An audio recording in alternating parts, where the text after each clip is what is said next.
எனக்கு ரீசெண்டாக ஒரு இன்ஸ்டாகிராம் மெசேஜ் இருந்துச்சு. அதில் நான் இப்போ தான் பிசிஏ கோர்ஸ் எடுத்து காலேஜ் போயிட்டு இருக்கேன். என் ஃப்ரெண்ட்ஸ் எல்லாருமே இன்ஜினியரிங் சூஸ் பண்ணிட்டு இருக்காங்க. அண்ட் எல்லாரும் இன்ஜினியரிங் படித்தா தான் நிறைய சேலரி வாங்க முடியும்னு சொல்கிறாங்க. பேசாமல் நானும் இன்ஜினியரிங்கே சூஸ் பண்ணிடலாமா, உங்கள் சஜஷன் என்ன சொல்லுங்க அப்படின்னு. அவங்களோட இந்த கேள்விக்கு என்னோட 2 ஃப்ரெண்ட்ஸை ரியல் எக்ஸாம்பிளாக வச்சு எக்ஸ்பிளைன் பண்ணுறேன். என்னோட ஃப்ரெண்டையே பிஎஸ்சி கம்ப்யூட்டர் சயின்ஸை வருஷத்துக்கு 40,000 per annumங்கிற ஃபீஸ் கட்டி 2019 டிசிஎஸ்ல 1.9 lakhங்கிற பேக்கேஜில் ஒரு சப்போர்ட் டீமில் ஜாயின் பண்ணாங்க. ஸோ இந்த இடத்துல நிறைய பேர் கேட்கலாம் 1.9 தான் கொடுப்பாங்களான்னு சொல்லிட்டு. So mostly average of the கம்பெனியில் ஒரு ஆட்ஸ் கேண்டிடேட்டுக்கு 2 lakhsல இருந்து 3.5 lakhங்கிற ஆவரேஜ் சேலரி மோஸ்ட்லி கொடுப்பாங்க.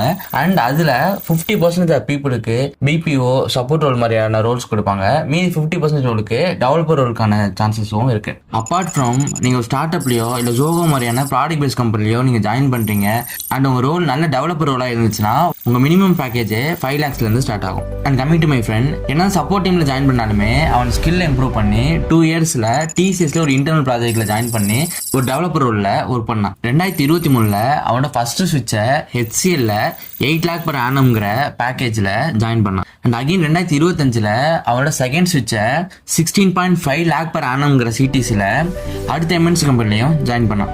இன் அதர் ஹேண்ட் என் ஃப்ரெண்டு பிஇல மெக்கானிக்கல் இன்ஜினியரிங் கோர்ஸ் எடுத்து வருஷம் 1 லட்ச ரூபா ஃபீஸ் கட்டி 2020 அதே டிசிஎஸ்ல அதே சப்போர்ட் ரோல்ல 3.35 lakh per annumங்கிற சிடிஸ்ல ஜாயின் பண்ணான். ஈவன் அதே டிசிஎஸ்ல 5 வருஷமா சர்வே பண்ணியும் அதே சப்போர்ட் டீம்ல இருந்து இப்போ 5.5 lakh per annumங்கிற சிடிசியும் வாங்கிட்டு இருக்கான். ஸோ நான் சொன்ன இந்த 2 எக்ஸாம்பிள் இருந்து நீங்க புரிஞ்சுக்கலாம், ஆர்ட்ஸ் தான் பெருசு இன்ஜினியரிங் தான் பெருசுன்ட்டு எந்த டிஃபரன்ஸுமே கிடையாது.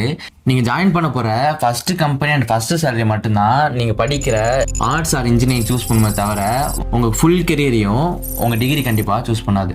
ஸோ ஒன்ஸ் நீங்கள் ஐடி இண்டஸ்ட்ரியில் போயிட்டீங்கன்னா உங்கள் எக்ஸ்பீரியன்ஸும் நீங்கள் கற்றுக்கிட்ட ஸ்கில் அண்ட் நாலேஜ் தான் ஹெல்ப் பண்ணுமே தவிர நீங்கள் படித்த டிகிரியெல்லாம் யூஸே ஆகாது. ஸோ இது மாதிரி இன்ட்ரெஸ்டிங் அண்ட் இன்ஃபர்மேட்டிவ் கண்டென்ட்டுக்கு ப்ளீஸ் ஃபாலோ. தேங்க்யூ.